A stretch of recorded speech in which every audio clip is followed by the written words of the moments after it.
Hey guys, my name is Dan, I'm a veterinarian, and welcome to the channel. Have you ever wanted to be a veterinarian but thought, you know what, I don't want to put the 8 years of school and time and effort and money in? Well, good news guys, because a vote that was passed on Prop 129 in Colorado, you can now do veterinary work without being a veterinarian. And this time you can vote on who can be qualified to take care of your pets. And it's a question that has lawmakers and veterinarians at odds. You heard me right, guys. If you want to do veterinary work, including everything from doing surgery to seeing animals in the exam room, treating problems and diagnosing and doing all that fun veterinary stuff and helping animals feel better, in Colorado, they passed Prop 129, which allows you to not go to veterinary school anymore. Stout says CSU is interested in creating this VPA course, but hasn't made the curriculum yet. They are calling the new position Veterinary Professional Associate.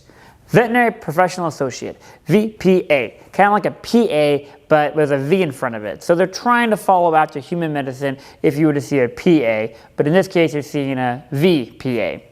Now, the pros, what they're trying to do here, they have like two major, pillars they're working on here. They're saying, one, there's not enough veterinarians, there's a veterinary shortage. This is not something that forces clinics to use a VPA or to hire a VPA, it permits them to. This is truly about a veterinarian shortage. Number two, they think veterinary care is too expensive.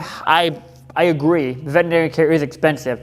I don't know if this is going to solve the problem, and I'll tell you in a second why I think it's the case. Not enough veterinarians, too expensive. We need an option where there's more people, more professionals, less expensive.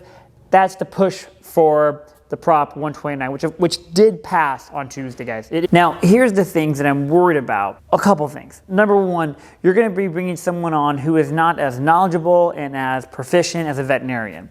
And the person who is taking their doggy to the veterinarian needs to know that. There needs to be a lot of transparency that you are not getting a veterinarian. So if you want a cheaper price, that's cool. You should get a cheaper price. You're not getting an actual doctor. You're getting a VPA. So I think their position needs to roll more into the area of like preventative care. The analogy that proponents use to suggest a VPA is like a PA in the human medical field is incredibly misleading. Human PAs have much more extensive and in-person training compared to the proposed VPA. The problem with the veterinary world is when you come in for a vaccine or something, you are a lot of times seeing major problems. I have diagnosed cancer on a vaccine appointment. I have found major issues on vaccine appointments. And if you want the cheaper option, if you want the non-doctor option, you're gonna get what you pay for. And I think a lot of people will get an option that's like, I have an ear infection. Okay, here's your ear medicine. We're going to do an ear cytology. Here's your ear medicine. The VPA worked great in that situation. But if you're having these bigger problems, you are opening yourself up to doggies and kitties not getting better, doggies and kitties getting sicker, possibly dying, and of course litigation as well. The way they are doing this is probably the thing I dislike the most about it. They say in the bill that there needs to be a veterinarian on site overseeing the VPA. Now, I think that alone is the worst part about it.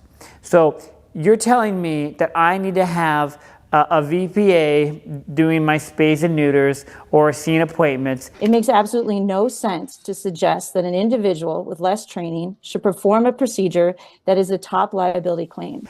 And if they mess up, guess what happens? It rolls to me, the veterinarian. And my license is on the line then, and then I have litigation against me.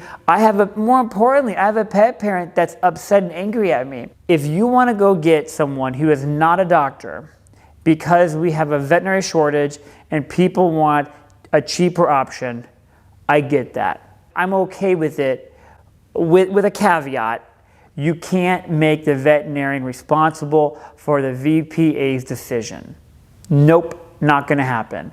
You need to say, okay, we're going to have this position. This person's not a doctor, but you know what? They can provide basic medical care to animals. They can do spays and neuters, and they're probably going to do spays and neuters for shelters and rescues and that kind of thing. And we're going to build them as that. So if you want to go see a VPA practice, you're going to go see a non-doctor practice, and that practice is going to do preventive care for you. They may do minor medical care for you, and you may have them do surgery for you too.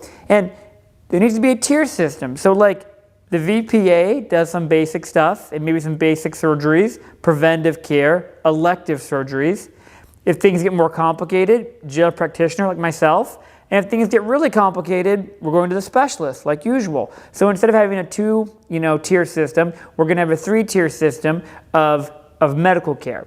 Now, of course, some people may pick the little more expensive option and see the general practitioner, but a lot of people may just say, hey, I want my doggy spayed, neuter, vaccinated, and I want to go here. That's great. Wow, that got crazy. That's my 2 cents, guys. I hope that's helpful. I think Prop 129, I don't like it. I see why they want it. I see the pros and the cons. I think it's too early. I think there's no structured educational process to get to this degree. And as well, your barrier to entry with adopting veterinary clinics is going to be incredibly hard. Incredibly hard. I am so worried about anyone who spends money and time to get this degree, because veterinarians may not adopt it, and you can't force a veterinarian to adopt it. If you are telling me I'm responsible for that 25-year-old VP who's doing a spay, I don't have to be responsible for that position, and I'm not probably going to fill that position if I don't feel comfortable with it. So until we have a really good cookie cutter, like this is what that position is, this is what the degree is, this is the test you must pass, and this is how, if there's a problem, how it's going to fall on their lap, I don't think we have anything yet. And I would be very cautious to go after this position and go after this degree until people can tell you with confidence there's a job there. Stout confirms the power lies in the veterinarian's hands. What this means is that the veterinarian is the one who is in charge of what a VPA can and cannot do. And the veterinary community is going to support you. Because you know what, guys? It's not a very big community, and I want everybody who wants to take care of animals to get the chance to. We all want to take care of animals, and we have to get degrees. We have to be educated. We have to be that lifeline for pet parents. And we can't be bickering, but we need to be prepared to do that. All right, guys, my name is Dan. I'm a veterinarian. Hope that was helpful. And I'm really curious to see how this plays out.